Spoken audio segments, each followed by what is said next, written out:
கர்த்தருடைய பரிசுத்த நாமத்திற்கு மகிமை உண்டாவதாக. இந்த காலைவெளியிலே தொடர்ந்து தேவனுடைய வார்த்தையை தியானிக்க கர்த்தர் நமக்கு கிருபை செய்வாராக. கர்த்தருக்கு ஸ்தோத்திரம். இந்த நாளிலே நாம் தியானிக்கிற வார்த்தை யோவான் 16:24. இதுவரைக்கும் நீங்கள் என் நாமத்தினாலே ஒன்றும் கேட்கவில்லை, கேளுங்கள், அப்பொழுது உங்கள் சந்தோஷம் நிறைவாயிருக்கும்படி பெற்றுக்கொள்வீர்கள் என்று வேதம் சொல்கிறது. நாம் ஆண்டவரிடத்தில் கேட்கும்போது உனக்கு என்ன வேண்டும் என்று கேட்கும்போது எப்படி கேட்க வேண்டும் என்று சொல்லி நாம் தியானித்து கொண்டிருக்கிறோம். முதல் நாளிலே ஒரு சிநேகிதனை குறித்து தியானித்தோம், இரண்டாவது அக்ஷாலை குறித்து தியானித்தோம், மூன்றாவது நாள் சுனேமியாலை குறித்து தியானித்தோம். இன்றைக்கு எஸ்தரை குறித்து தியானிக்க கிருபை செய்வாராக. எஸ்தர் 5ஆம் அதிகாரம் 3ஆம் வசனத்தை வாசிக்கும் போது ராஜா அவளை நோக்கி, எஸ்தர் ராஜாத்தியே, உனக்கு என்ன வேண்டும்? நீ கேட்கிற மன்றாட்டு என்ன? நீ ராஜ்யத்தில் பாதி மட்டும் கேட்டாலும் உனக்கு கொடுக்கப்படும் என்றார். அப்பொழுது எஸ்தர், ராஜாவுக்கு சித்தமானால் நான் உமக்கு செய்வித்த விருந்துக்கு ராஜாவும் ஆமானும் இன்றைக்கு வர வேண்டும் என்றார். நமக்கு எல்லாருக்கும் தெரிஞ்ச ஒரு பகுதி. அகஸ்வேரு ராஜா சூசான் அரண்மனையிலே அரசாளுகிற நேரத்திலே வஸ்தி ராஜ்யபாரத்தை விட்டு தள்ளப்பட்டு அவள் ஸ்தானத்திலே எஸ்தர் மனைவியாக கடந்து வருகிறாள். அப்பொழுது சூசான் அரண்மனையிலே ஒரு கலக்கம் உண்டாகிறது. அகஸ்வேரு ராஜாவோடு இருந்த உடன் மந்திரியாக்கிய கர்த்தருக்கு ஸ்தோத்திரம், அந்த ஆமான் மொர்தெகாய் தனக்கு வந்தனம் செலுத்தவில்லை என்று சொல்லி மொர்தெகாய் மீது கை போடுவது மட்டுமல்ல, யூத கோத்திரத்தையே குலத்தையே அழிக்க வேண்டும் என்று அந்த ஆகாஸ்வேரு ராஜாக்கள் முத்திரை பெற்றுக்கொண்டு அஞ்சக்காரர்கள் புறப்பட்டு விட்டார்கள். யூதர்களை அழிக்கிறதற்காக சூசான் அரண்மனை கலங்குகிறது. இது மொர்தெகாய்க்கு அறிவிக்கப்பட்ட போது முற்றத்திலே இரட்டுடுத்தி சாம்பலில் உட்கார்ந்து யூதர்களோடு உபவாசித்து ஜெபிக்கிறார். இது எஸ்தர் பார்த்துவிட்டு கேட்கும்போது ஆத்தாக்கு மூலமாய் மொர்தெகாய் எஸ்தருக்கு தெரிவிக்கிறார்.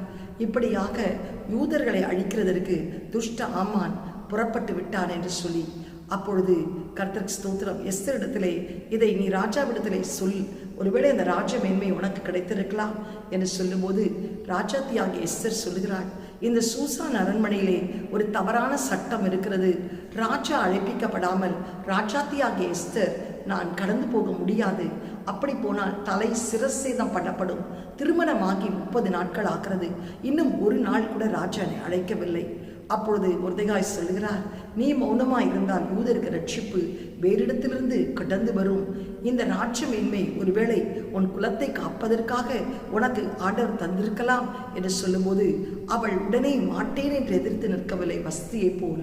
மாறாக அவள் சொல்லுகிறாள், 3 நாட்கள் எனக்கு தவணை கொடு, நான் என் தாதிமாரோடு புசியாமல் குடியாமல் தேவ சமுத்திரை காத்திருக்கிறேன், என்னோடு கூட நீங்களும் உபவாசியுங்கள், 3ஆம் நாள் நான் கடந்து போகிறேன் என்று சொல்லி அவள் தேவ சமூகத்திலே புசியாமலும் குடியாமலும் செபித்து திரும்ப அவள் அவர் ராஜாவிடத்திலே சூசான் அரண்மனைக்கு கடந்து போகிறாள்.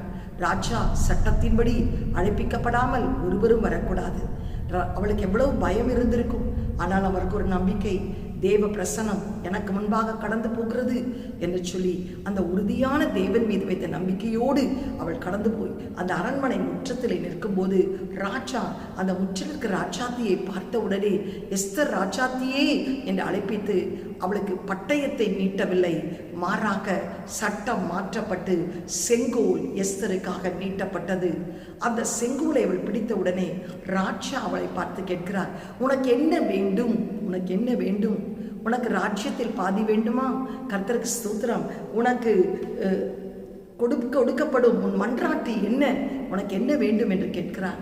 அப்பொழுது அந்த எஸ்தர் நம்ம இருந்தா உடனே சொல்லியிருப்போம், என் கோத்திரம் அடிக்கப்படுகிறது என்று சொல்லி. ஆனால் அவள் அப்படி சொல்லவில்லை. அந்த ஜெபத்திலே கர்த்தர் அவளுக்கு கொடுத்த ஞானம், ராஜாவுக்கு விருந்து என்றால் மிகவும் விருப்பம். அந்த விருந்துக்கு அழைப்பி, அப்படியாய் அவனோடு கூட இருக்கிற துஷ்ட ஆமானையும் அழைப்பி என்று சொல்லி அந்த விருந்துக்கு வருகிறார்கள். அப்பவும் ராஜா கேட்கிறார், உன் மன்றாட்டு என்ன? உன் வேண்டுதல் என்ன? உனக்கு ராஜ்யத்தில் பாதி வேண்டுமா? கொடுக்கட்டும், கொடுக்கப்படும். அப்பொழுதும் அவள் சொல்லுகிறார், இன்றைக்கு வைத்திருக்கிற விருந்து நீங்கள் எப்படி உங்களுடைய டேஸ்ட் புரிந்து கொண்டேன், நாளைக்கு இன்னொரு விருந்து வைக்கிறேன், இந்த ஆமானோடு கடந்து வாருங்கள் என்று சொல்லி 2ஆம் விருந்துக்கு போகிறாள். 3ஆவது முறைதான் அவள் மிக அழகாய் செல்கிறாள். கர்த்தருக்கு ஸ்தோத்திரம். அப்போ ராஜா கேட்கிறார், எஸ்தர் ராஜாத்தியே, உன் மன்றாட்டு என்ன? உன் வேண்டுதல் என்ன? உனக்கு ராஜ்யத்தில் பாதி கொடுக்கப்படும் என்றார். அப்பொழுது அவள் சொல்கிற ஒரு காரியம், பிரதியுத்தரமாக, ராஜாவே, உன்னுடைய கண்களில் எனக்கு கிருபை கிடைத்தது. ராஜாவுக்கு சித்தமாயிருந்தால் அப்பொழுதும் அவள் நீ செய்யும் என்று சொல்லவில்லை.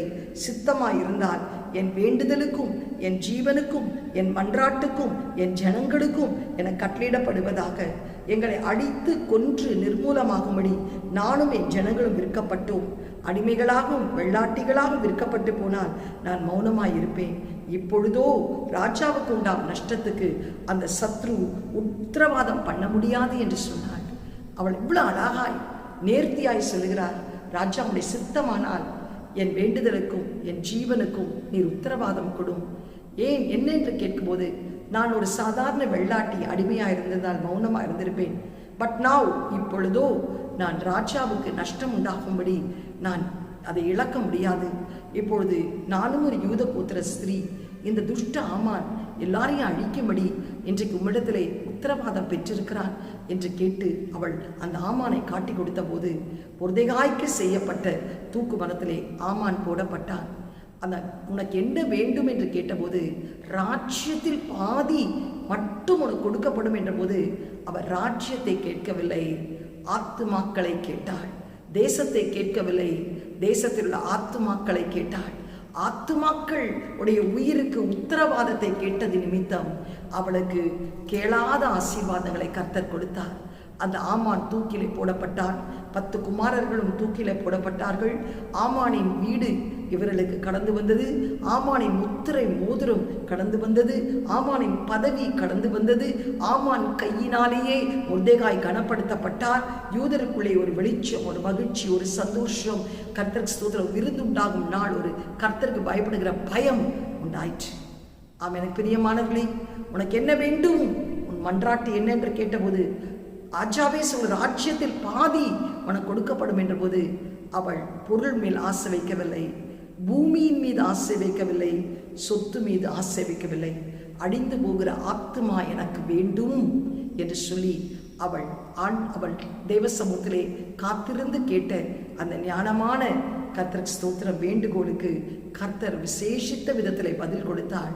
அவள் கேட்டதற்கு மாறாக அந்த துஷ்ட ஆமானினுடைய எல்லா சுதந்திரத்தையும் எஸ்தர் மொர்தெகாய் சுதந்திரிக்கும்படி கர்த்தர் கிருபை செய்தார்.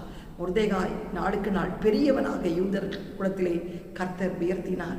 ஆம், எனக்கு பிரியமானவர்களே, உனக்கு என்ன வேண்டும் என்று கேட்கும்போது, தேவ சித்தத்தின்படி நீ கேட்கும்போது தேவன் நீ கேட்காத ஆசீர்வாதங்களையும் உனக்கு கொடுக்க வல்லமை உள்ளவராய் இருக்கிறார். இந்த கண்களை மூடி, எஸ்தருக்கு எவ்வளவு பெரிய ஆசீர்வாதங்கள் கிடைத்தது. இன்றைக்கு உன் வாழ்க்கையிலும் அந்த ஆசீர்வாதங்களை கர்த்தர் தர வல்லமை உள்ளவராயிருக்கிறார். கண்களை மூடி ஜெபம் செய்வோமா? முக்கியமாய் ஆத்துமாக்களுக்காக யார் ஜெபிக்கிறீர்களோ, ஆத்துமாக்களுக்காக யார் பரிதபிக்கிறீர்களோ, என்னை சூழ இருக்கிற ஆத்துமாவெல்லாம் இயேசுவை அறியணும், அந்த பாவக்கட்டிலிருந்து விடுதலையாக்கப்படணும் என்று பரிதபிக்கிறீர்களோ, நீங்கள் கேளாத ஆசீர்வாதங்களை கர்த்தர் உங்களுக்கு தர வல்லமை உள்ளவராயிருக்கிறார். கண்களை மூடி ஜெபம் செய்வோம். எங்களை அதிகமாய் நேசிக்கிற நல்ல தகப்பனே, இந்த காலை வேளைக்காய் நன்றியோடு ஸ்தோத்திரிக்கிறோம். எஸ்தரிடத்திலே உனக்கு என்ன வேண்டும், உன் மன்றாட்டு என்ன, ராஜ்யத்தில் பாதி மட்டும் கொடுக்கப்படும் என்று சொன்னபோது கூட அவள் அதை கேட்கவில்லை. அப்பா, எனக்கு என் ஆத்துமாக்கள் வேண்டும் என்று சொல்லி அவள் கேட்டபோது கர்த்தாவே, தேவன் அவள் கேளாத ஆசீர்வாதங்களையும் அவளுக்கு கொடுத்தீர். ஆமானின் வீடு, பதவி, முத்திரை மோதிரம், ஆமான் தூக்கிலே போடப்பட்டார். 10 குமாரர்கள் தூக்கிலே போடப்பட்டார்கள்.